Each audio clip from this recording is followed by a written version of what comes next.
आज हम बात करने जा रहे हैं ट्रांसपोर्टेशन के बारे में। अभी तक हमने लाइफ प्रोसेस में पढ़ा डाइजेशन एंड रेस्पिरेशन, ठीक है। अब हम बात करेंगे ट्रांसपोर्टेशन के बारे में। ट्रांसपोर्टेशन ऐसा लाइफ प्रोसेस है जिसमें हम जो एब्जॉर्ब सब्सटेंस है, ठीक है, एब्जॉर्ब सब्सटेंस जो फूड मैंने एब्जॉर्ब किया है, या कार्बन डाइऑक्साइड जो ऑक्सीजन जो मैंने ली है, या कार्बन डाइऑक्साइड जो हमारी बॉडी में है, उसको हमें निकालना है और पूरी बॉडी में सर्कुलेट कराना है, ठीक है। जो हम फूड खाएं उसको पूरी बॉडी में पहुंचाना, या ऑक्सीजन जो मैंने ली है उसको पूरी बॉडी तक, एक एक सेल तक पहुंचाना ही ट्रांसपोर्टेशन कहलाता है, ठीक है। ऐसा लाइफ प्रोसेस जिसमें हम फूड या ऑक्सीजन को या कार्बन डाइऑक्साइड को या किसी भी सब्सटेंस को हम पूरी बॉडी में पहुंचाते हैं, उसे ट्रांसपोर्टेशन कहते हैं, ठीक है। अब ट्रांसपोर्टेशन अगर यूनिसेलुलर ऑर्गेनिज्म है, मतलब एक ही सेल का ऑर्गेनिज्म है जैसे अमीबा, ठीक है, इसमें डिफ्यूज़न के द्वारा ट्रांसपोर्टेशन होगा। डिफ्यूज़न होता है, जैसे ये सेल है, ये अमीबा है, ठीक है, ये अमीबा की सेल है। इसमें यहाँ पर है, इसे मतलब माइटोकॉन्ड्रिया, ये माइटोकॉन्ड्रिया, ठीक है, ये माइटोकॉन्ड्रिया है। इसमें हमको यहाँ पर कोई सब्सटेंस है, ठीक है, यहाँ पर कोई सब्सटेंस है और यहाँ पर नहीं, उसको अगर यहाँ तक पहुँचाना है तो ये अपने आप यहाँ पर ज़्यादा है, जहाँ पर ज़्यादा होगा वहाँ से हाई कंसंट्रेशन से, ठीक है, हाई कंसंट्रेशन से लो कंसंट्रेशन की तरफ डिफ्यूज़न हो जाएगा। हाई कंसंट्रेशन से लो कंसंट्रेशन की तरफ अपने आप, ठीक है, लो कंसंट्रेशन की तरफ चला जाएगा, ठीक है, इसे डिफ्यूज़न कहेंगे। हाई कंसंट्रेशन से लो कंसंट्रेशन की तरफ चला जाएगा, इसे डिफ्यूज़न कहते हैं, ठीक है। यूनिसेलुलर ऑर्गेनिज्म में डिफ्यूज़न के द्वारा हो जाएगा, ठीक है। डिफ्यूज़न एक स्लो प्रोसेस है, इसलिए ये मल्टी सेलुलर ऑर्गेनिज्म में ये प्रोसेस काम नहीं करेगा। जो बड़े ऑर्गेनिज्म होते हैं उसमें ये प्रोसेस काम नहीं करता डिफ्यूज़न, इसलिए वहाँ पर एक पूरा सिस्टम होता है ट्रांसपोर्टेशन का, ठीक है। उसमें बड़े ऑर्गेनिज्म में ट्रांसपोर्टेशन सिस्टम के द्वारा काम किया जाता है, ठीक है। जैसे अगर हम ट्रांसपोर्टेशन इन प्लांट्स की बात करें तो प्लांट में ट्रांसपोर्टेशन कैसे होता है। अगर दो सेल्स हैं, ठीक है, दो सेल्स अगर आस पास हैं, थोड़ी दूरी पर हैं, तो थोड़ी दूरी के लिए डिफ्यूज़न काम कर जाएगा। डिफ्यूज़न या ऑस्मोसिस, मतलब ऑस्मोसिस होता है वाटर का डिफ्यूज़न होना, वाटर का डिफ्यूज़न ऑस्मोसिस कहलाता है, ठीक है। अगर थोड़ी दूरी पर है, ठीक, बहुत पास है दो सेल्स अगर पास है तो ट्रांसपोर्टेशन में डिफ्यूज़न काम कर जाएगा। अदरवाइज़ अगर बहुत ज़्यादा दूरी पर है तो उसके लिए एक पूरा सिस्टम काम करेगा, ठीक है। इसे कहते हैं अगर बहुत ज़्यादा दूरी पर है तो उसके लिए हम पूरा सिस्टम काम करेगा, ठीक है। इस सिस्टम में दो चीज़ें होती है, एक जाइलम होता है, एक फ्लोएम होता है, ठीक है। अगर ट्रांसपोर्टेशन वाटर और मिनरल्स का करना है, वाटर और मिनरल्स का अगर ट्रांसपोर्टेशन करना है तो उसके लिए हम जाइलम का यूज़ करते हैं, ठीक है। उसके लिए प्लांट्स जाइलम का यूज़ करते हैं।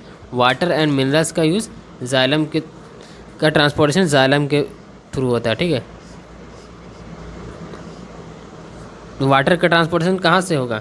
वाटर का ट्रांसपोर्टेशन होगा रूट से ऊपर की तरफ। यहाँ जैसे ये प्लांट है, ठीक है, ये प्लांट है, ये इसकी रूट है, रूट में वाटर देते हैं, यहाँ से एब्जॉर्ब होगा रूट, ठीक है, रूट से ऊपर की तरफ होगा, ठीक है, रूट से स्टेम की तरफ, अंदर ऊपर लीफ की तरफ होगा, तो जाइलम काम करेगा ऊपर की तरफ, ठीक है। जाइलम ऊपर की तरफ काम करेगा, ठीक है। यूनिडायरेक्शनल काम करेगा, यूनिडायरेक्शनल, इसमें कोई एनर्जी का यूज़ नहीं होगा, ठीक है, इसमें कोई एनर्जी का यूज़ नहीं होगा। वाटर एंड मिनरल्स के ट्रांसपोर्ट में किसी भी तरह की एनर्जी का यूज़ नहीं होगा। From root to the other part, root से स्टेम की तरफ अदर पार्ट में भेजेगा, तो ये यूनिडायरेक्शनल काम करता है। वाटर एंड मिनरल्स के लिए जाइलम का यूज़ होगा, ठीक है, और इसमें यूनिडायरेक्शनल कोई एनर्जी यूज़ नहीं होगी, रूट से अदर पार्ट में भेजेगा। और अगर हम फूड की बात करें, जो लीफ में स्टोर, लीफ ने जो फूड बनाया है, ठीक है, क्लोरोफिल की हेल्प से तो लीफ ने फूड बनाया है, उसकी अगर बात करें तो वो फ्लोएम की हेल्प से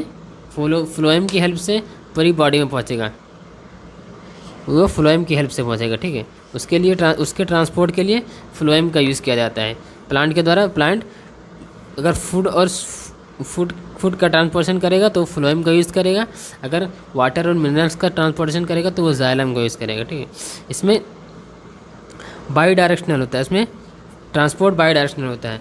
जैसे यहाँ से यहाँ पर फूड बना, ठीक है, यहाँ पर लीफ में फूड बना और ये नीचे आता है, ठीक है, अगर इसको ज़रूरत है रूट की ज़रूरत है, रूट तक आए, रूट में कुछ स्टोरेज पाया जाता है, स्टोरेज जगह पाई जाती है, वहाँ पर ये फूड स्टोर हो जाता है, जितना ज़रूरत होती है उतना ले लेता है, उसके बाद बाकी स्टोर कर लिया जाता है। इसे सिंक कहते हैं, सिंक, ये सिंक कहते हैं, ठीक है, सिंक कहते हैं।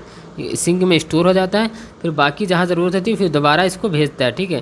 जैसे यहाँ पर कोई लीफ है, इसको ज़रूरत है तो वो यहाँ से भेजेगा, यहाँ जो स्टोर है इसको भेज देगा फूड को, ठीक है, फूड को यहाँ से भेज देगा।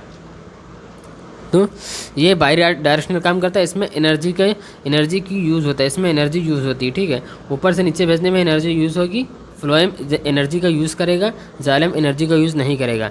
Leaf to sink and then other part, ठीक है, लीफ से सिंक में जाएगा फूड, उसके बाद अदर पार्ट में जाएगा। तो ये बाई डायरेक्शनल काम करता है, यूनि डायरेक्शनल काम करता है जाइलम। वाटर एंड मिनरल्स का ट्रांसपोर्ट करता है जाइलम, और फूड और शुगर का ट्रांसपोर्ट करता है फ्लोएम, ठीक है। इस तरह से ट्रांसपोर्टेशन होता है। Transport of water and minerals by the xylem also called ascent of SAP. इसका मतलब जो वाटर एंड मिनरल्स का जो ट्रांसपोर्ट होता है जाइलम की हेल्प से, उसे एसेंट ऑफ सैप भी कहते हैं। वाटर एंड मिनरल्स के ट्रांसपोर्ट को एसेंट ऑफ सैप कहते हैं, ठीक है। इस ट्रांसपोर्ट को कहेंगे एसेंट ऑफ सैप, ठीक है। और transport of food by the phloem, मतलब फूड के ट्रांसपोर्ट को कहेंगे ट्रांसलोकेशन, फूड के ट्रांसपोर्ट को कहेंगे ट्रांसलोकेशन, ठीक है। एक जगह से दूसरी जगह चेंज होना इसे ट्रांसलोकेशन कहते हैं।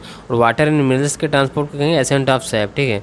मतलब और वाटर और मिनरल्स का ट्रांसपोर्ट होता है रूट से ऊपर की तरफ, स्टेम की तरफ, रूट से स्टेम एंड अदर पार्ट्स में, ठीक है।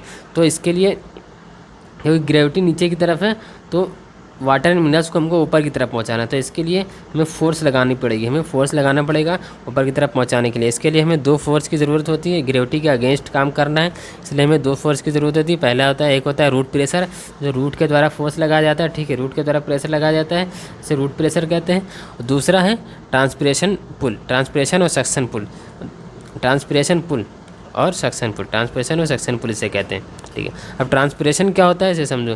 ट्रांसपिरेशन होता है जब भी लीफ के ऊपर जब लाइट पड़ती है तो लीफ में जो वाटर होता है वो वेपर के फॉर्म में इवेपोरेट हो जाता है, वो इवेपोरेट हो जाता है, ठीक है।